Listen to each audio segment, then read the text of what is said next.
I need to figure out a way to come to the US. Like, there's just so many opportunities. Talk about the mindset it takes to be a successful tech founder. You just fake it till you make it. You sell them the dream and then you figure out how to actually build the dream. Jan Bednar founded a technology logistics company called Shipmonk, which he scaled to more than $350 million in annual revenue. Tim Grover, Kobe Bryant, and Michael Jordan's coach, he said, winning doesn't make you heartless, but it makes you use your heart less. You don't make the best decisions under stress. What do people get wrong? The biggest thing is just really trying to build for the customer, understanding what customers really need, because a lot of people end up building products for themselves. What did you learn about what it took to scale companies? Understanding who you are and then hiring people that will fit that style is super important. Otherwise, you're going to waste a lot of time. The hardest thing is to find people that actually want to solve problems. Now that you've exited your company, how has that transition been?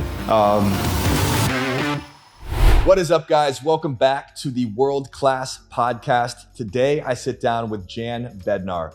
Jan is a Czech immigrant who moved to America when he was 16 years old to pursue his American dream. He founded a technology logistics company called Shipmonk, which he scaled to thousands of employees and more than $350 million in annual revenue. And in this conversation, we follow Jan's story from a bootstrapped entrepreneur through having a massively successful exit. We talk about the mindset of what it takes to be a world-class entrepreneur, as well as what it takes to have a holistically successful life. Jan, welcome to the show. Thanks, man. Appreciate it. I'm so excited for this, man. So I want to set it up like this. You have accomplished a lot by 32. You've built a company with thousands of employees. You took it to 400 million in revenue, one of the most successful logistics technology companies in the world. I want to understand a bit of the context of how you got here, how you created this person. So take me back to when you were 16, still in the Czech Republic. Mm-hmm. You hadn't yet come to America, but you had a dream kind of building up inside you. Like, take me back to what was going on. What was your mindset like, and what was your vision at that point in life? Yeah, so I've always wanted to build stuff, right? Like, I was very wired to always be creative, entrepreneurial. I always wanted to build my own thing. Like, never wanted to really kind of join like the corporate ranks and do that. So when I was 16, I still played hockey. I actually was just ending my hockey career, and I kind of wanted to like get a little bit more serious about what I'm going to do in the future. I never imagined at that point to go in the States. And really what switched was, I did like a language course in the States for 2 weeks, and I came back and it kind of opened my eyes. Like, I was, up until that point, like I just went, was a normal kid going to high school, like played hockey, like nothing crazy. And then when I came back, I was like, man, there's so many opportunities in the States. Like when I came to Fort Lauderdale for 2 weeks, and I was just blown away. I came back and I was like, I told my parents, I'm like, I need to figure out a way to come to the US. Like, there's just so many opportunities, and just, it's one of those things where you realize that when you have to do something and like where you belong there, that was kind of that drive. And so, I went back and I just had to figure out a way to come here. And then that's what put me on that path ultimately. So by 16, you knew you wanted to be an entrepreneur, but you didn't know what you wanted to do yet, or what? Yeah, I think very early on, because my dad was an entrepreneur, and I had a couple entrepreneur like friends around me, not like my peers, but like older people that were, had their own businesses. Like, they weren't huge businesses, but they were just like their own bosses. And there's something about that. It was kind of a naive view of entrepreneurship. Like, I just felt like, you don't really work. You have other people work for you, and then you just go on vacations and money comes in. Like, that was kind of the view of what that means, but it really obviously couldn't be far away from what the difference. But I think that level of freedom of like being your own boss and then being really responsible for your success, building your path, was really what was kind of driving me towards doing that. And really like just not, I was never too good at like compromising with others. And then, so I wanted to be my own boss. And so that was kind of just made things easier when you don't have to ask for, is this how this should be, or this is kind of how we're going to do it. That's such a like common character trait, I feel like, of entrepreneurs, is like there's some sort of problem with authority, or like you hate being told what to do. You're like, I feel like I could do it better. Yeah. Like I just got to do it my way. So when you came to the US, you were 16, right? I was 17. Just 17. Yeah. So walk me through the point from where you're 17 coming to the US to where you first get your idea for Shipmonk. What was that process like? So when I first came, I was in high school. I was doing I was going to school every day. I was playing hockey. And right in the beginning, there was kind of a pretty popular business model at the time where a lot of people from Czech wouldn't be able to buy products in the States, but there were a lot of products that, were pretty popular. Like Abercrombie was a big brand, right? Victoria's Secret, all these brands we know in the States. Back in the day, like were super popular, but you just couldn't get them. They didn't have stores. They wouldn't ship to Czech. And so my first kind of business model was, I was buying all these products. I was selling them to my friends in Czech. And really basically arbitraging the cost. Even Apple products, like there's still just until flipping this day, iPads and I was selling like iPads, iPods, like everything, iPhones. And it was a hustle hard kind of model, Gary but it was like a hustle. perfect, Yeah. I mean, it was a perfect model to kind of get an understanding of e-commerce, get an understanding of like really market dynamics. And, it was like a good extra beer money when I was in school. And that business I was doing up until, I actually ended up selling that business in 2016 or 17. So I was actually, after graduation, that was the first business that I was doing full time. In between, I had a little gigs that like I launched something, didn't work out, scraped it, learned, just one of those things. But Shipmonk itself, the idea I got was in 2015 when I started doing this first business full time. And this guy called me on the phone, and I picked up, and he's like, "Hey, like, I read about you in the newspapers. It was some like college newspaper or something wrote about us. Like we won the business plan competition." And this guy, he says like, "Hey, can you do our fulfillment?" And I'm like, what the hell is fulfillment? Like, I have no clue. But let me just look into it. So I literally was Googling it as he was telling me, like, we have a company, we just launched it in Fort Lauderdale. We're going to be selling smart home products. This was kind of when IoT was getting big, and and we need somebody to store it and ship it. And I was like, well, I mean, I have a warehouse, I know how to ship products. Like that sounds pretty easy. Like, I don't know why you're going to me, but we'll figure it out. And so I got off that call. I started a lot of research and was asking kind of the typical questions like, how big is this market? Why is he coming to me, not somebody else? What like how big could this be? Is this a bigger opportunity of what I'm doing right now? And I was a big, like, I get very, as a typical entrepreneur, you just get excited about everything. And, and like, you never feel like you're growing fast enough. That was kind of that, like my business was growing at the time and it was doing okay, but like, I still felt like there's more that can be done. So I hopped on this, and what I realized is that there's a massive gap between like, there's a lot of these entrepreneurs that are starting to open their Shopify stores and selling online, and then nobody to kind of service that market because nobody wants to work with small businesses in logistics because it's so much overhead managing one client.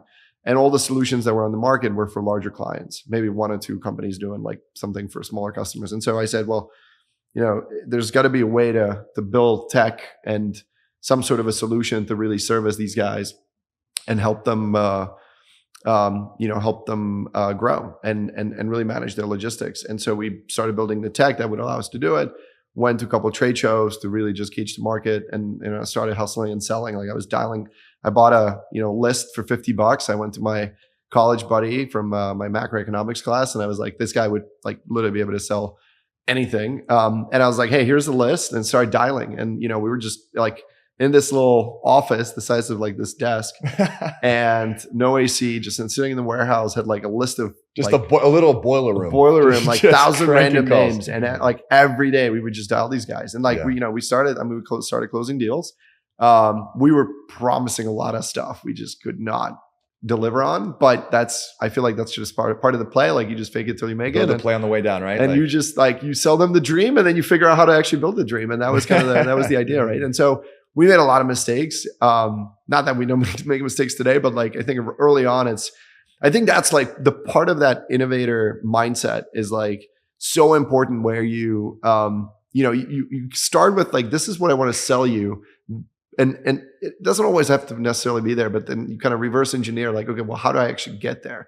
I think a lot of people, when they become too experienced in whatever they know, they lose that beginner mindset and they overcomplicate things and they stop innovating because they will come up with 20 different reasons why something is not going to work. Yep. Like if I knew what I know today, I would never start because it's just so complicated. It's so capital intensive. The market is so tight. Like all these reasons that I was absolutely ignorant to at the time, ultimately got me in the space. And everybody, by the way, all my mentors, all my friends were like, what are you doing? Like this, like you're going to be a warehouse company? Like that's not exciting. Like go do some tech stuff. Yeah. And I was like, you know what? Like it's pretty basic, but there's big opportunity. And like, from what I can tell, nobody's doing it well. And I think those two things is like big enough market, nobody's doing it well. I think those are just kind of the biggest qualifiers for Yeah. an opportunity. So I want to highlight that because so many people are trying to figure out what to build. They've got this like passion inside of them, like, where do I put it? Like what idea is worth pursuing? So just to highlight a few things. One, you had a problem that you identified because you'd traveled, you've been experienced, you saw what worked in one market, there was a gap in another market. So you figure out an arbitrage opportunity. You started out in services. You're flipping stuff, your services. You're not building tech yet because you haven't demonstrated yet that you can service the problem. So you started service, more manual. Then you're like, okay, there's got to be a way to create leverage here and actually build technology to solve this at scale. Right. But now as you're cranking out, selling the dream, you're cranking out calls, you got some customers.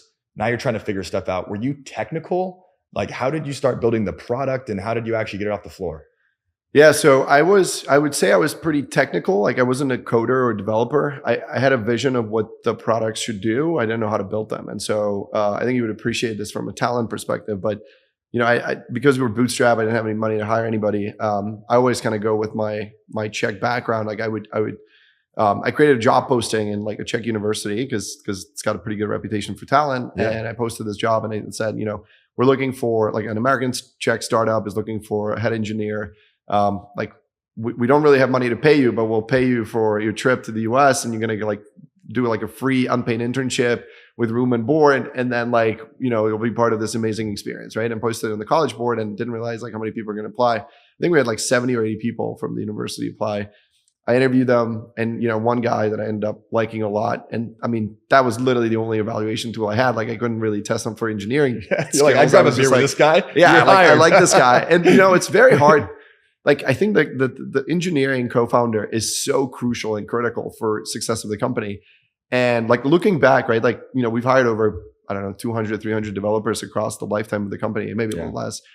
But I don't think there's maybe 1, 2 other people out of all of those people that we've hired that could have been like that I imagine ever being my co-founder. And so what I'm trying to say is I got super lucky with this guy because he wasn't a typical engineer. Like he had a pretty strong business sense. And that's why the two of us worked so well together. And so he came over for an unpaid internship. It didn't really, and it was the pictures of the beach. And I told him like, you're going to just not really, we're going to be like just chilling, having a good time. Right. And I still joke with him today, like that 3 months he was here, he did not see the beach at all. Like, we're just you're always selling the dream though. For sure. I always sell it like, this is what it's going to look like. And, and like, we were just locked in a room for 3 months building this product. And I also joke with him, it was the last time he ever had a deadline because now it feels like there's always a reason why engineers can't have deadlines. But we built the first product in 3 months, and then he left, and I got him a visa. He moved in full time, and became my CTO basically at the time. And so he was the one that was kind of the technical brain behind it. And we started hiring some developers in Czech. Every time we could afford one, like more, we would just all the money we made were pretty much going to engineering. And I was selling, and I had this other guy from my university that was helping me sell, and that was kind of the core. And and then started hiring some people in the warehouse, and that was the beginning. But I think it's to your point about like operational leverage. I knew that the differentiator is always going to be the tech piece, like actually allow us to do what we say we can do, and then really bringing extra value to the customer, which was through transparency, like inventory order management, speed, cutting costs, like all those things. At the time it just didn't exist. And so those were all the big kind of priorities that we're focusing on. I think one of the big things to highlight is you started with the problem. I feel like so many people start with the tech. Yeah. Or they're like, I can build some badass tech, but like you had a clear problem. There was clear demand because people were inbounding you, looking for something. But you were like, how do I just solve this problem better than everyone else? Talk about the mindset you think it takes to be a successful tech founder. Like, what do people get wrong? And what mindset did you have going into things that you feel like made you successful? Yeah, I think the biggest thing is just really trying to build for the customer. Like whatever you're building, like you have to build for your customers and really understand what their life is like and what the journey is. Like our product is kind of we look at the product in 2 different ways. One is internal product, which is for the warehouse management system, which we use inside of our buildings to drive like to pick orders and move product and do inventory and all these things. And that part of the product is like your team is the customer, right? And so that's one like area. And then the other one is the external for the customers, which is more inventory management, order management, billing, and all these things. And understanding what customers really need, because I think a lot of people end up building products for themselves. Like they think this is what the customer wants without truly understanding and like living in their shoes. So like really, and to your point, like then they end up building a bunch of features. And we've done that too, on a couple of occasions where you just end up building something that you think your customers want and then nobody ends up using it.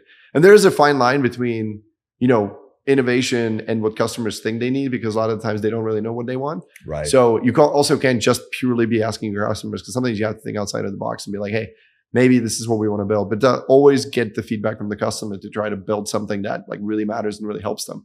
And then more like, it's kind of basic, but like just measure it, like know what are you trying to solve?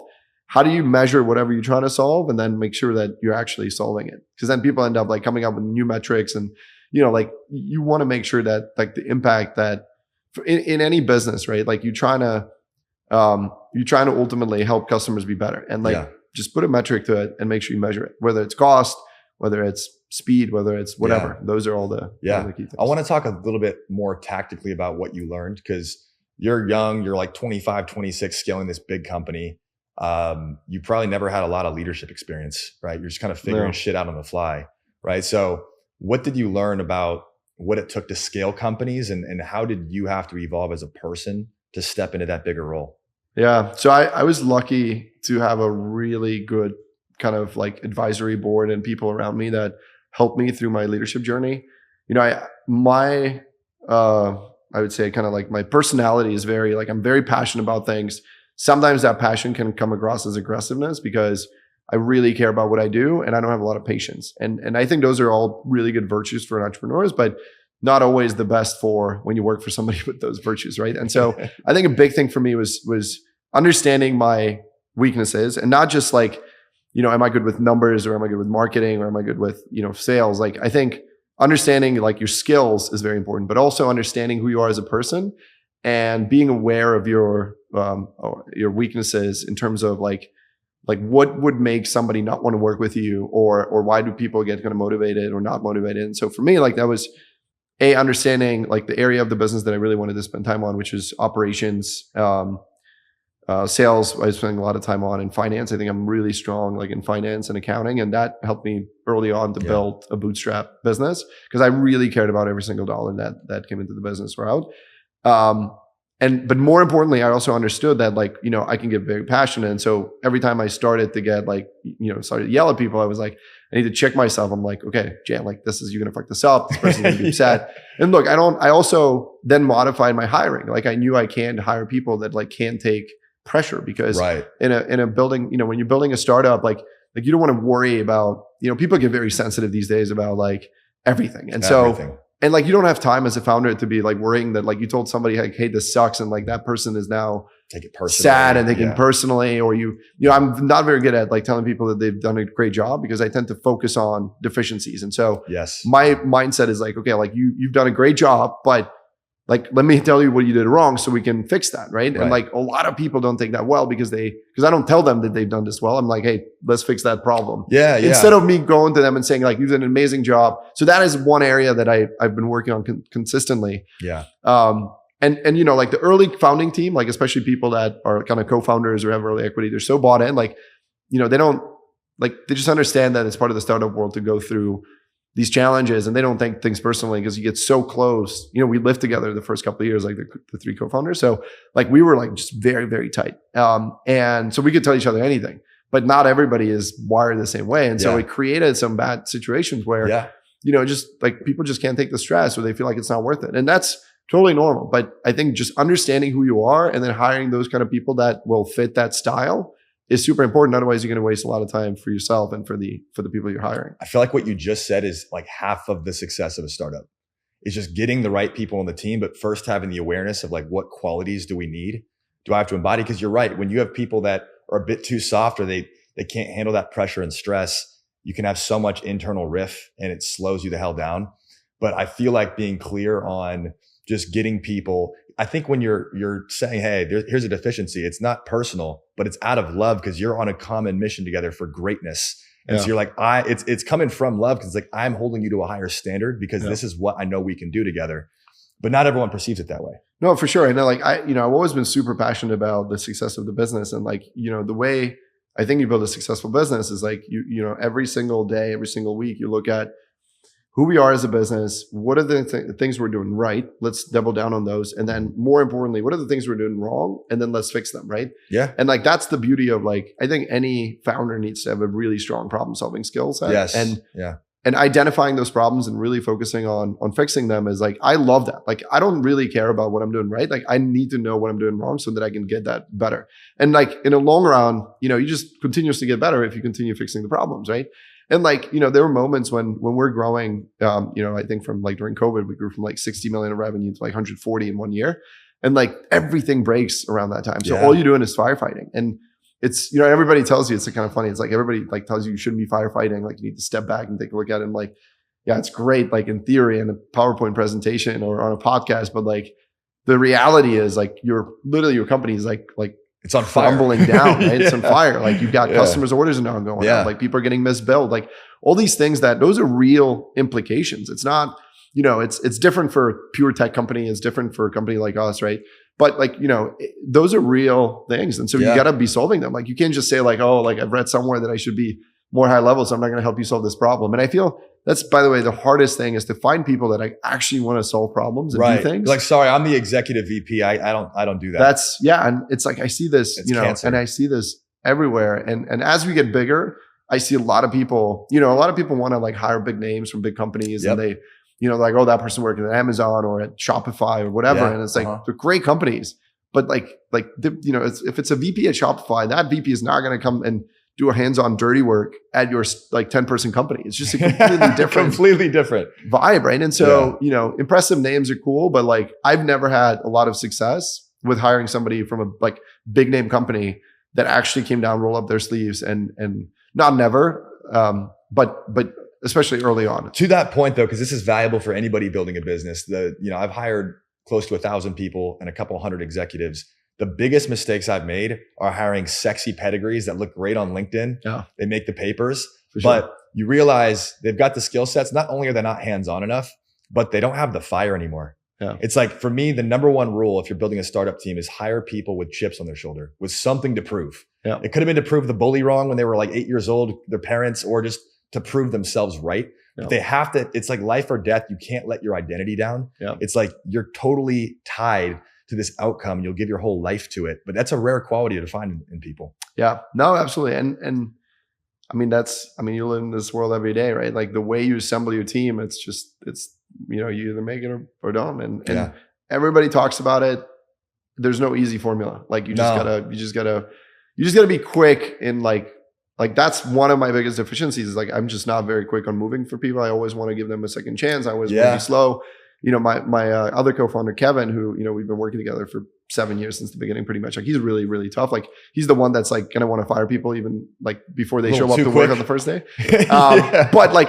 But you know, I think at some point you never regret the people that you move on like quick enough. You always regret the ones you don't move. 100%. And you know, I think most companies like end up basically being, like they keep the talent for too long. And because there's the talent is just so limited and there's not a lot of amazing people. Like, you know, I mean, again, over the last, 7 years, we've hired thousands of people. And I would say out of all those people that we've hired, like, you know, if I was to ever start another company, like I would probably bring, I don't know, 20 people, 30 people from the ones that I worked with. That really move the needle, right? I mean, there's a lot of good people. But like the people that I just remember that, you know, I've always been impressed with, you can literally count them, like it's probably less than 30. You know, I know you just exited the company, so we'll talk about that in a bit, but looking back now over the last decade, we got 2020 hindsight. If you had to go back and build it over again, like what are the key things that you would have changed or done differently? I'm not big on like looking in the past and trying to change it because I feel like that's you know, just whatever mistakes were. I mean, if I was to like try to achieve a better outcome. Let's say you wanted to achieve the same outcome in half the time. What would you have changed? Well, I would have told, I mean, a lot of it is kind of the market situation, which I don't think you control. Like COVID was a massive boost for our business, right? So obviously that was uncontrollable, but that helped us dramatically because the shift from retail to e-com and like that growth, right? So that I don't think I could have accelerated.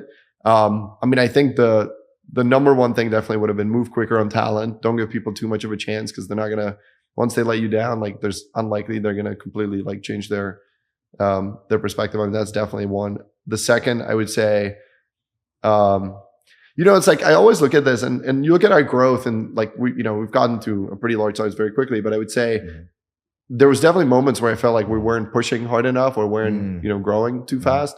So I think maybe sometimes doubling down on growth would have been probably like, we also just, we didn't raise venture money. So we didn't like just spend super money on customer acquisition. We always spend the money that we made on acquisition. And I think that's worked really well for us.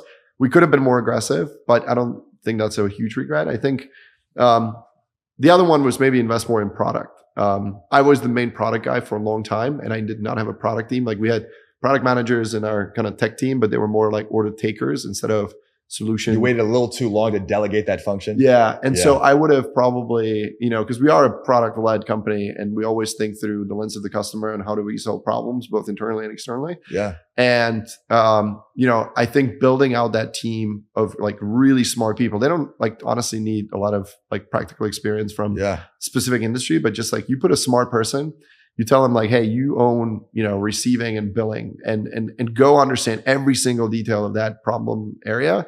And then come back to me and tell me like what we should build from a tech perspective too. Because as the company gets bigger, you start losing touch with a lot of the problems the company has because you just can't see everything. You don't read every single ticket. You don't have that pulse.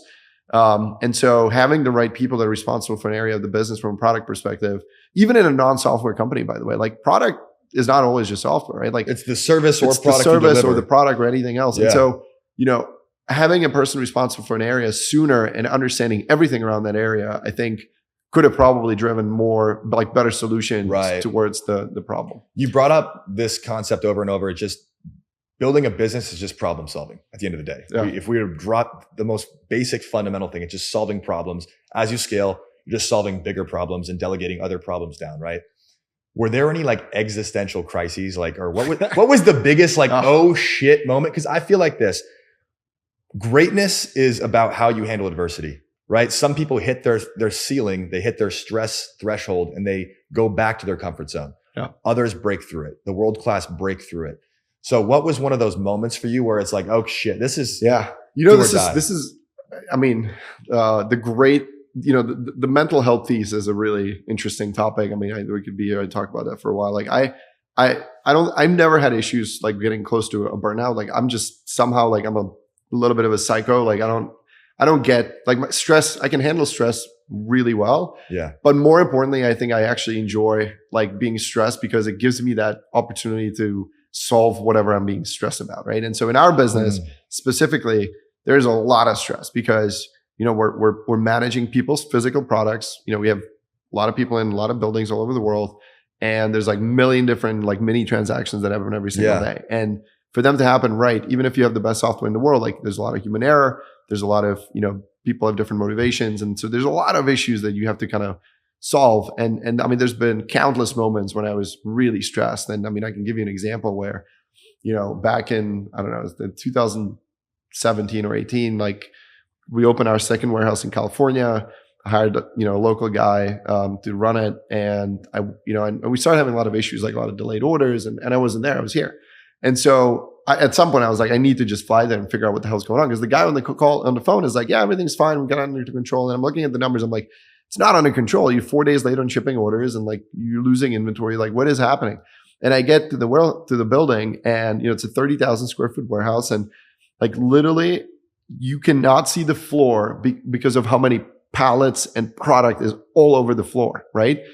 Which that means like they spend every single day they get to work and they spend the first 2 hours of the workday moving everything outside so they can even get to the product that's like in the racks or in shelves to then start picking and actually processing orders.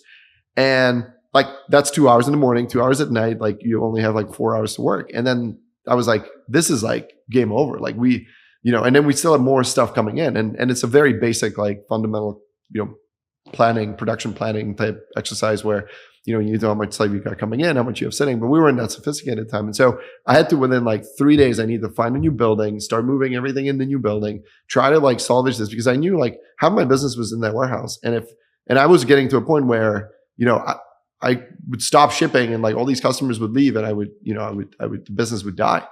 And so we ended up within 3 days, we ended up getting a new warehouse. We ended up moving everything over. When we moved everything over, like systematically, physically the warehouse was empty and systematically we had like 100,000 units of inventory still in that building. Wow. Right. And we're like, fuck. And, and now we have to go find it. And like, it was, and you feel so alone, like, because the people that work for you, except maybe the co-founding team, like nobody's living, like really understanding how that feels because it's something you build, right? Like you promise these customers you're going to deliver on a service and you're failing. Yeah. Like that is really bad. And in this business that happens a lot. And so, but like, you pick up, you get better. We ultimately end up fixing it. We end up finding the inventory and like, you just, it's a lot of manual work. You have to push through it. And like, I can think of 10 moments like that throughout the journey. And a lot of people that maybe have a little bit easier of an inclination or can't manage stress that well, like they would have probably quit. And I think that's what separates, and look, not every business is like that, right? But, but it is for a lot of entrepreneurs, handling stress is a massive topic. And and sometimes like the harder you are, and it doesn't always, like, I'm not saying you should be stressed and like, that, but it's part of the job. And so, handling it and finding an outlet, or if it's working out or exercising, or for me it's working out and movies. Like that's like I come home at like 11 p.m. and I watch a movie and it's like I turn off. It's like my relaxation of my brain. And so those are kind of the things that I think helped us. But it's definitely not for everybody. Do you think that resistance or tolerance for stress, is that inherent genetically in your DNA, or is it something you can train and cultivate?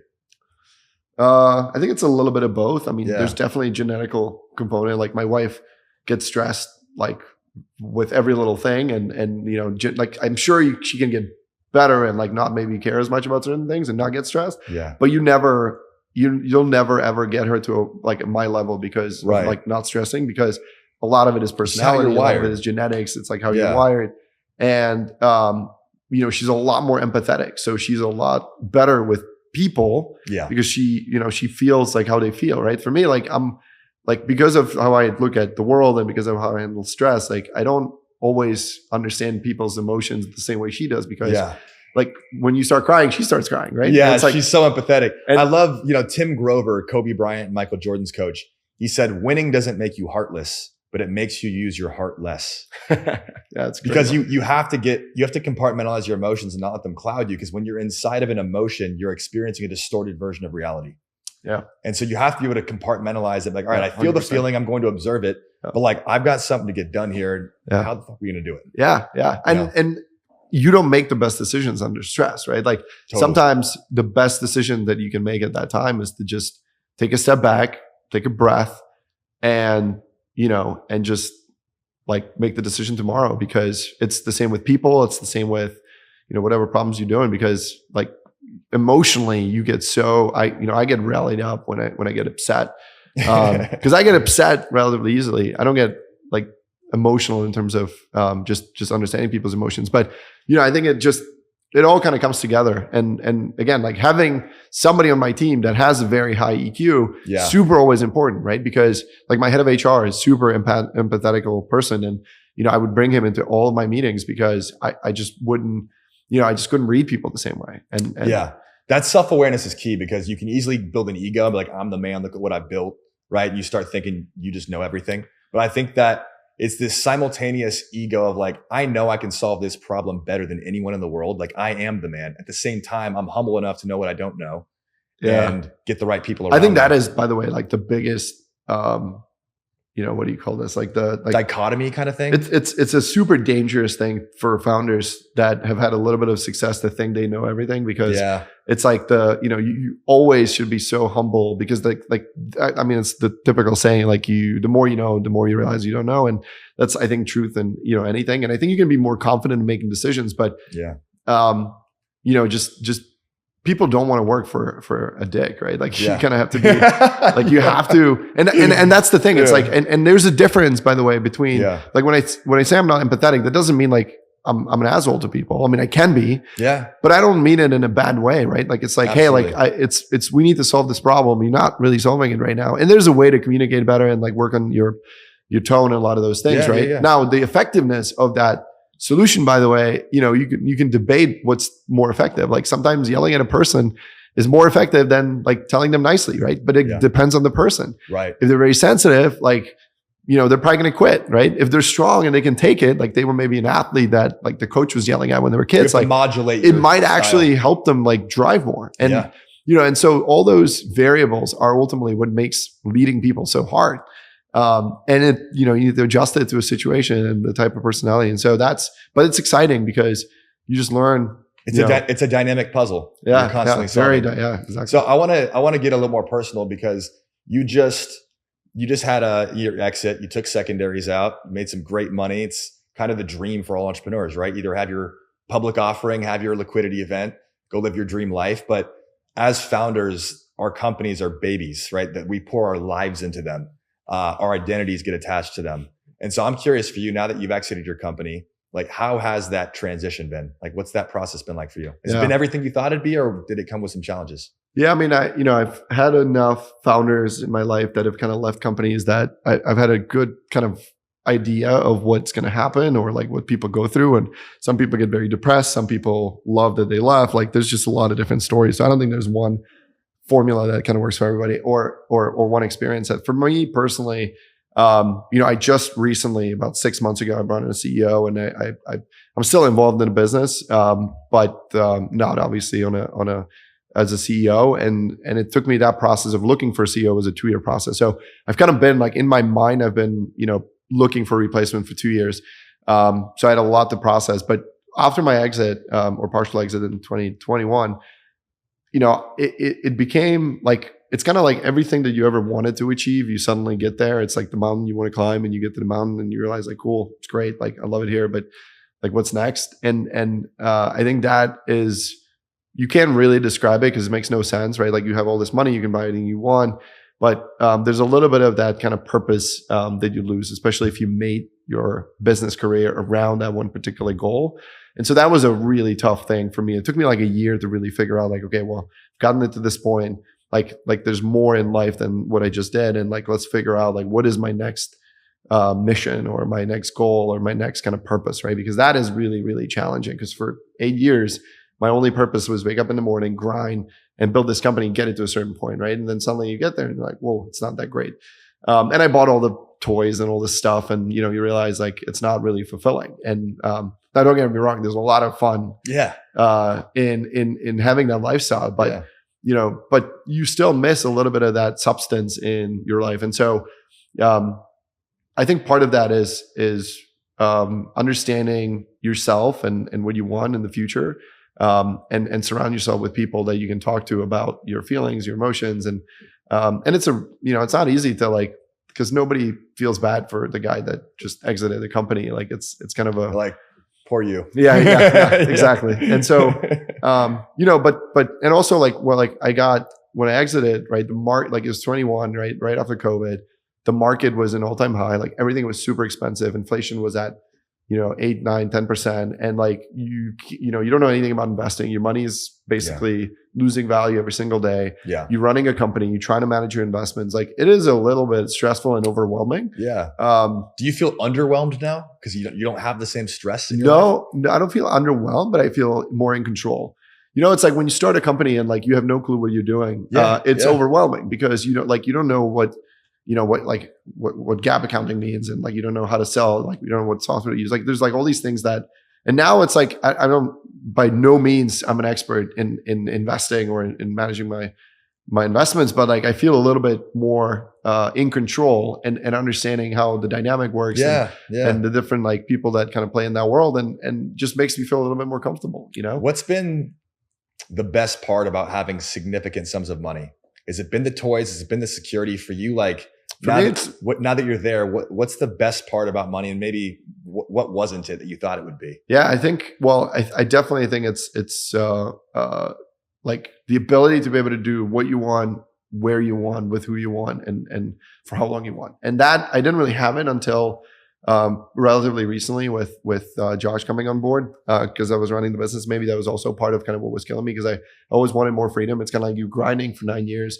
You want a little bit more time for other things. And, as a CEO, like you just, like everybody looks up to you, so you can really do that. So now it's like having more time and, I'm a workaholic, but I also love enjoying my life and my time. And absolutely. I put a lot of value on sharing that with my friends and with others around me. And so like some of the most amazing experiences or what gives me most pleasure is creating amazing experiences and bringing my friends along so that like we all can have an amazing time, right? Whether it's, taking the boat out or doing a safari trip or like whatever it is, and I'm a big believer in like living your life to the fullest. Yep. And so I can work really hard, but then I also want to have fun. Like whether it's, going out, like Miami obviously is like some of the most fun you can have. Right. But like also that, like, I don't want to do anything for too long. So like just compartmentalizing and diversifying the fun. So I think to your question, I think like being creative and allowing yourself to come up with like the stuff you really would enjoy to do and then doing it with the people you love. Yeah. I think that's like the most amazing thing, right? And really upgrading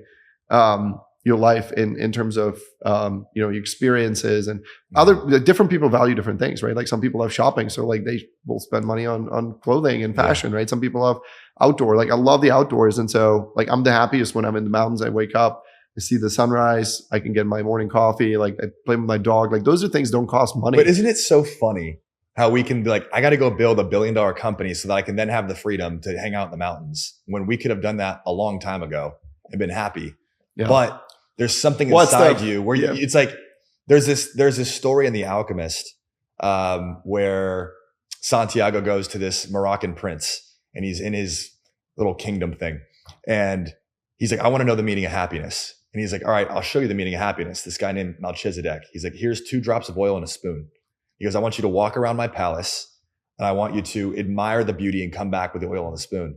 So Santiago walks around the palace, comes back an hour later. He's like, that was the most beautiful, stunning thing I've ever seen. He looks at the spoon, the oil's gone. And Melchizedek's like, now you know the meaning of life. It's admiring the beauty of the world, but never forgetting the 2 drops of oil in your spoon. And the 2 drops of oil in the spoon is your purpose. No. It's your responsibilities. It's cultivating your gifts to become useful and of service to the world. And so you got to take in life and enjoy the magic, because if you're always building your company and you're not enjoying shit, what's the point? You missed out on the gorgeousness of life, right? But if you're just seeking pleasure all the time, if you're on the boat too much or you're on 25 safaris a year, like you're not contributing to the world. Yeah. And so that balance, that harmony, I think is the key. Well, so I mean, it's a great point, right? So although I love to be in the mountains and I love to do these sunrises, right? Like that's great for a couple of days a year.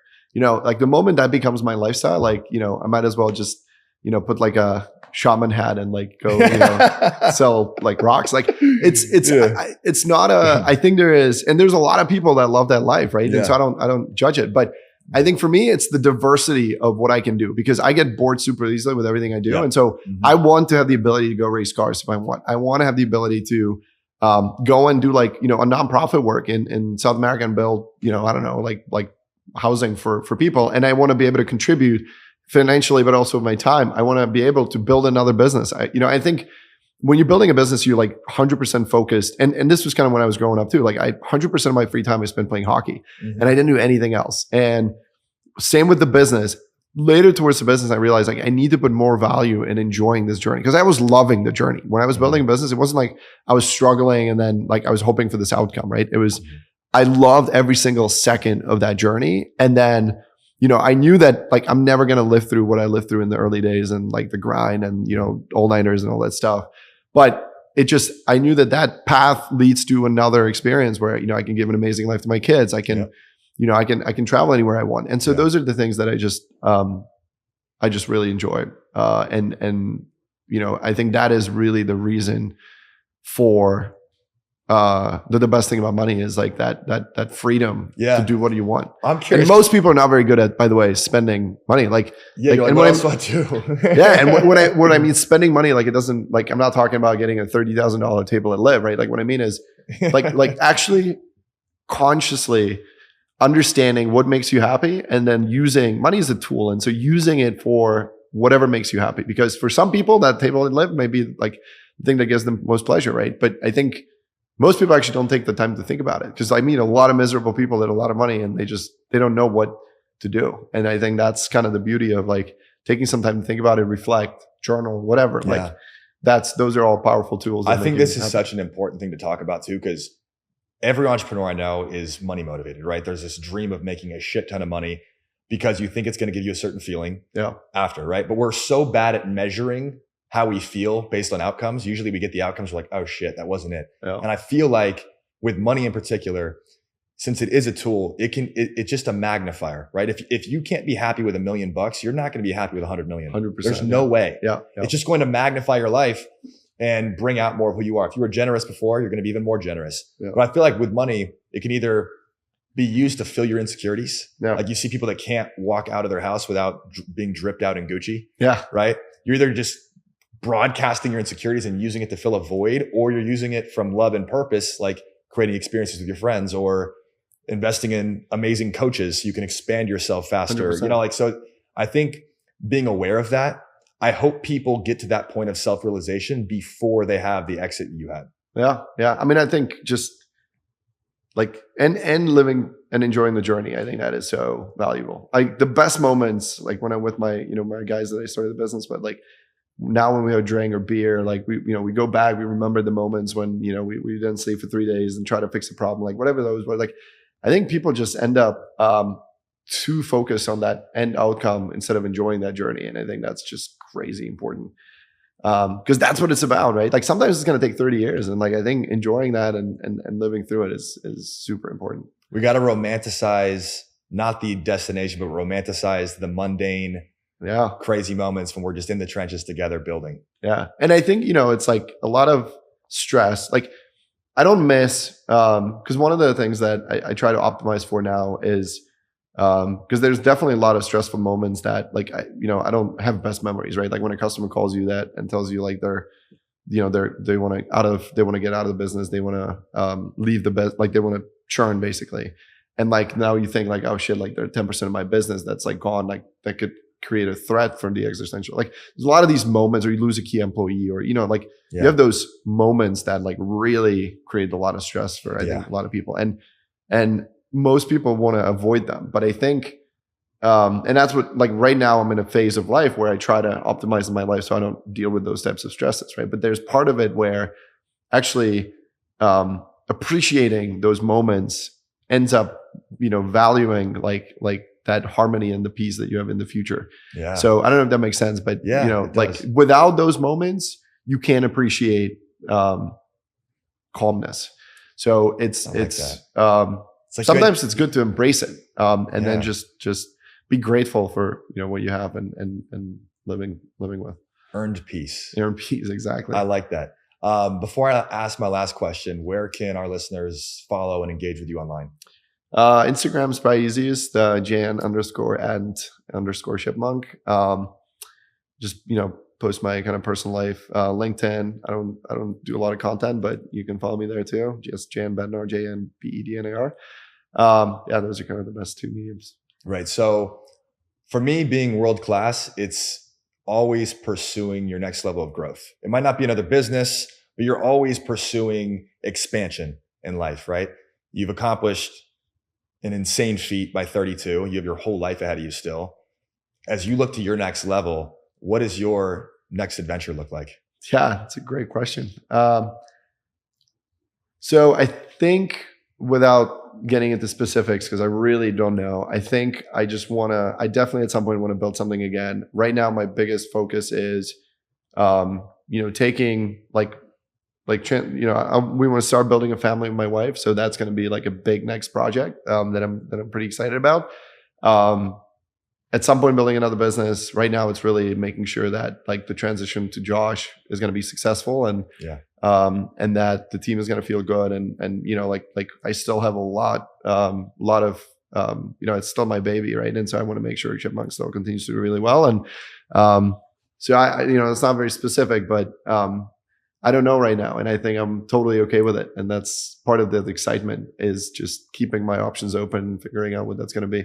That's a beautiful answer, honestly, because most people think you just have to always have the next thing laid out. But sometimes that discovery process, that unknown, and being comfortable there and not having to jump to the next thing right away, just like let your soul kind of cultivate, whatever it is. I think that's beautiful. Yeah, it's great. And it's great to, be just very lucky to be able to be in that position. And I love it. It's cool to not know, right? Like coming from a day where your calendar is like 12 hours of just back-to-back calls to, it's like, hey, let me put some reflection time on my calendar so I can actually think about that stuff. Yeah. Super important. I love it. Well, thanks, man. I've really enjoyed this. I feel like you've got like a Richard Branson vibe going, like just like the entrepreneur that entrepreneurs want to be. Like you're clearly got world-class standards. You did some world-class things. You already had an amazing exit. You built a legendary company, but I like your approach to like living a holistically successful life. Yeah. Rich has, by the way, always been my inspiration. And I got to meet him a couple years ago. And he's my favorite entrepreneur.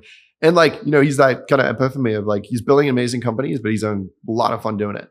So that's kind of what I want to be. Yeah. That's a world-class life. Yeah. Thank you. I love it, man. Thanks for coming. Cool. Thanks. Appreciate it. Hey guys, I hope you enjoyed this episode of the World Class Podcast. Don't forget to like, comment, and subscribe across all our platforms. Hit that notification bell so you can get updates on our new episodes, and we'll see you next week.